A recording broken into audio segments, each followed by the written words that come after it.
Innal hamdalillah nahmaduhu wa nasta'inuhu wa nastaghfiruh wa na'udzu billahi min shururi anfusina wa sayyiati a'malina.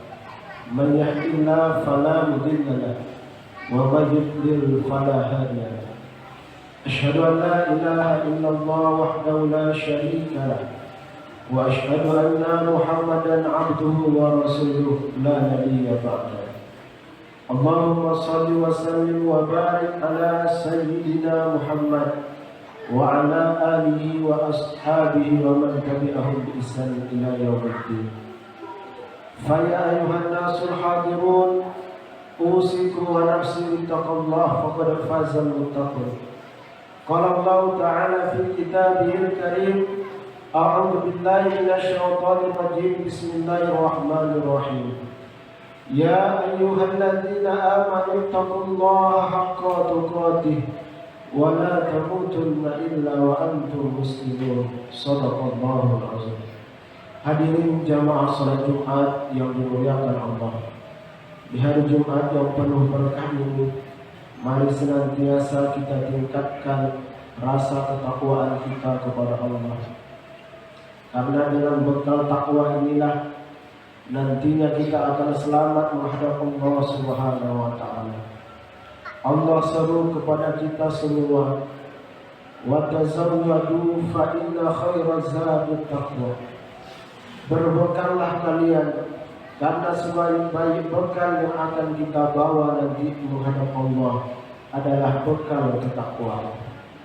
Maka setiap ibadah yang kita laksanakan, baik sholat kita, puasa kita, sedekah kita, dan ibadah yang lainnya, semuanya itu tujuannya la'annakum tattaqun, supaya kita menjadi orang yang bertakwa di hadapan Allah Subhanahu wa ta'ala.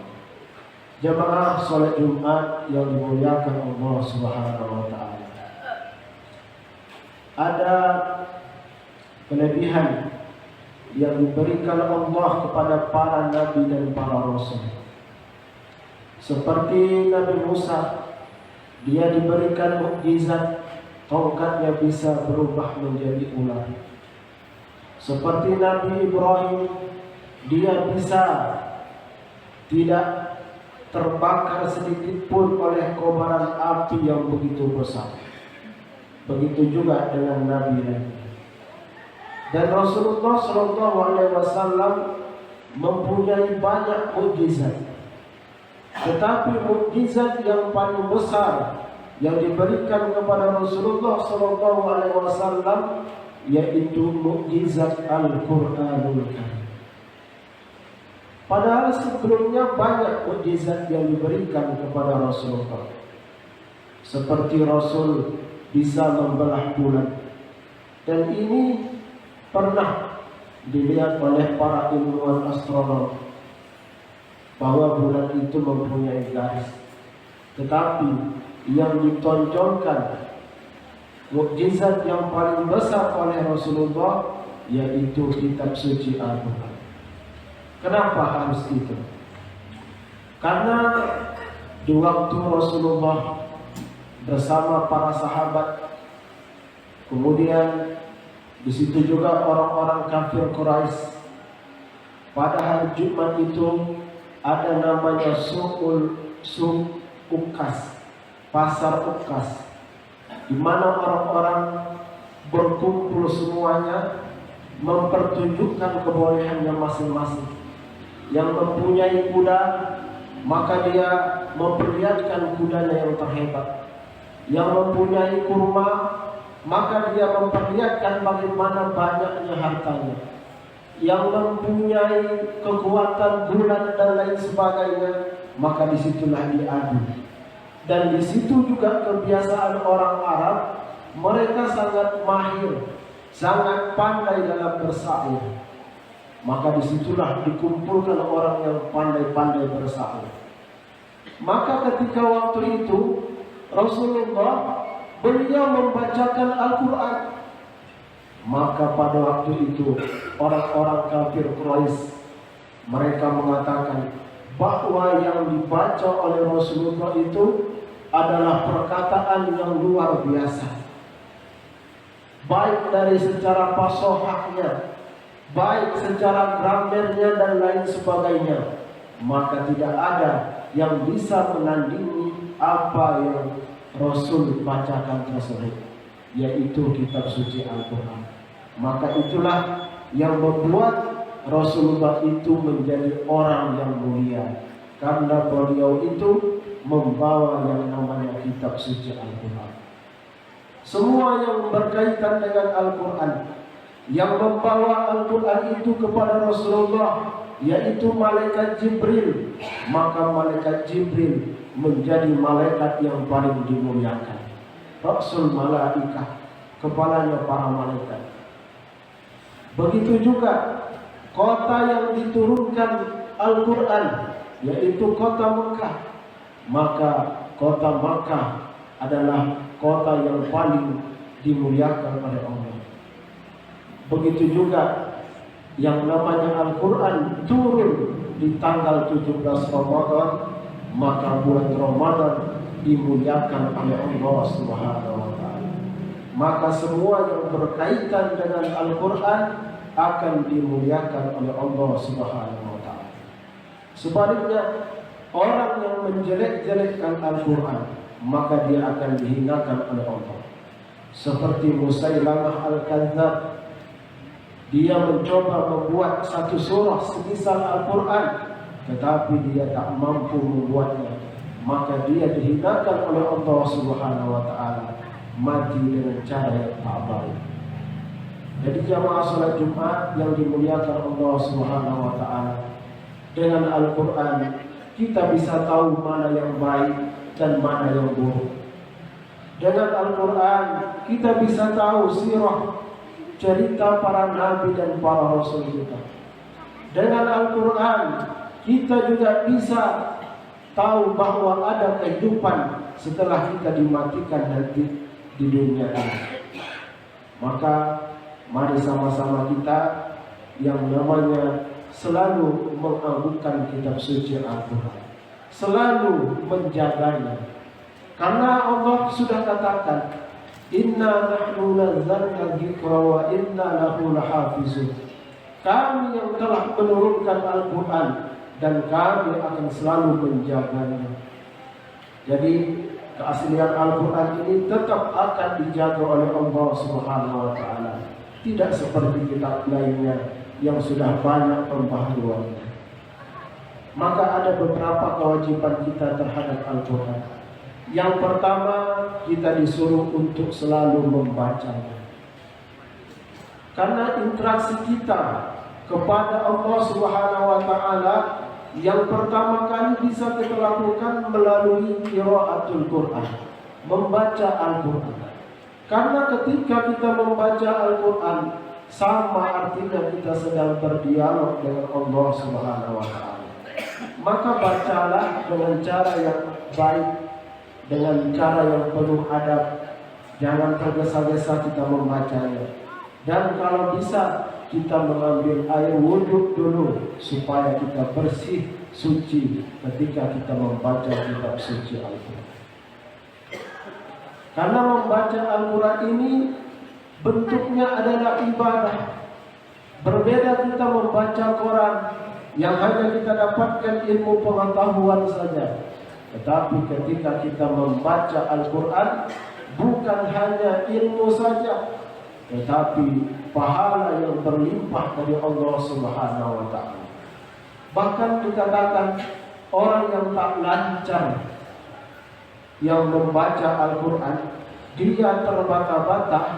Wa man yatata'a bi qira'atil Quran lahu ajran. Maka baginya dua pahala. Apalagi orang yang lancar membaca Al-Quran, pasti dia secara makhraj dan tajwid ma'a malaikatul muqarrabin, maka dia nanti akan bersama para malaikat di sisi Allah Subhanahu wa Ta'ala.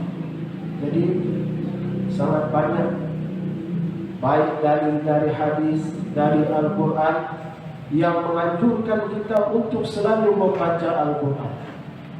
Salah satu hadis yang Rasul sampaikan, Iqra'ul Qur'an fa innahu ya'ti yaumal qiyamati syafi'an li ashabi.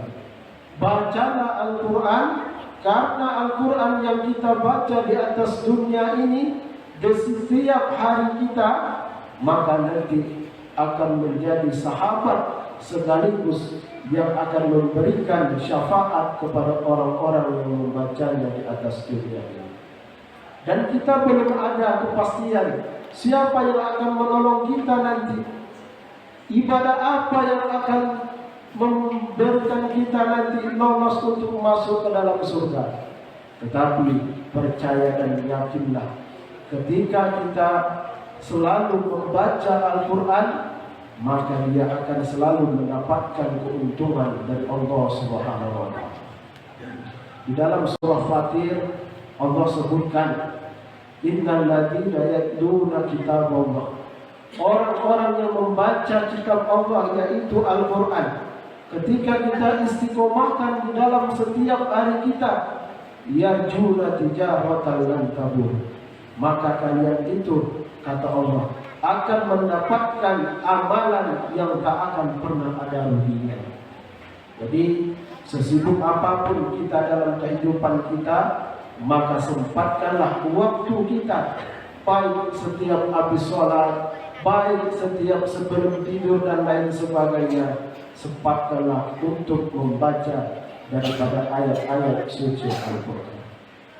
Kemudian yang kedua, kewajiban kita adalah untuk mempelajari Al-Quran. Mempelajari agama ini dianjurkan dan diharuskan kepada kita. Karena ketika kita mempelajari agama ini dengan baik, maka kita akan tahu mana yang baik dan mana yang buruk. Begitu juga dengan Al-Quran.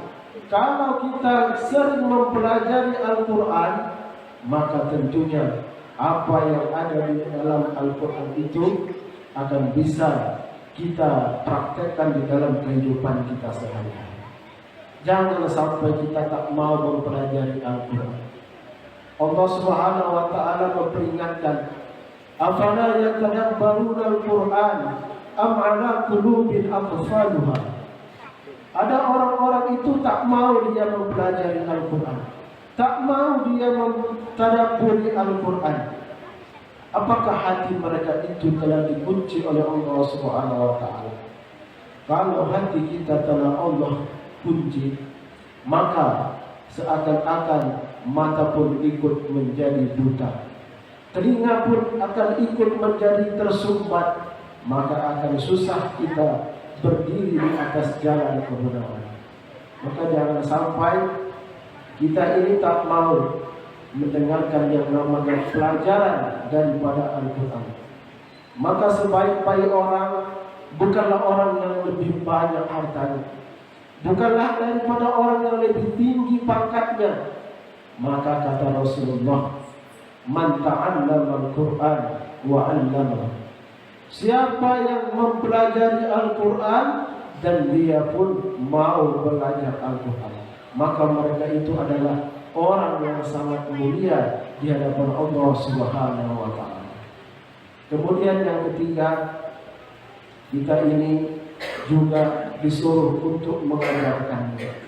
Jadi tak hanya kita mempelajari, tak hanya kita membacanya saja, tetapi ketika kita sudah menguasai, mendalami yang namanya Al-Quran ini, maka kita ajarkan kepada orang lain. Jangan terputus hanya kepada diri kita saja. Karena anak-anak kita, karena saudara-saudara kita, generasi kita, mereka harus kita tanamkan juga dari sejak kecil supaya mereka mencintai Al-Quran. Sehingga ketika mereka itu selalu dekat dengan Al-Quran, mereka menjadi pejabat, mereka menjadi polisi dan lain sebagainya. Maka mereka bukan hanya bekerja saja, tetapi pekerjaannya itu akan diiringi dengan ibadah. Sesibuk-sibuk apapun mereka bekerja, karena mereka itu dekat dengan agama, maka mereka akan sempatkan yang namanya melaksanakan ibadah sholat dan tentunya dia juga mau membaca Al-Quran. Jamaah sholat Jumat yang dimuliakan Allah Subhanahu wa Ta'ala, kalau kita mengajarkan Al-Quran kepada orang lain, baik itu dari segi pengajian, baik itu membacanya dari cara mempelajari Iqra dan lain sebagainya, maka nanti kita akan mendapatkan pahala yang tak ada putus-putusnya di hadapan Allah Subhanahu wa Ta'ala. Karena ada 3 yang namanya amalan, apabila kita kerjakan maka kita akan mendapatkan pahala yang tak ada putus-putusnya. Salah satunya adalah ilmu yang tafi, ilmu yang bermanfaat. Maka mengajarkan Al-Quran adalah ilmu yang paling bermanfaat di atas dunia ini. Mudah-mudahan kita semakin semangat untuk membaca, untuk mempelajari, dan kita juga ajarkan Al-Quran kepada generasi kita. Faqtabiru ya ulil absar la'allakum tuflihun.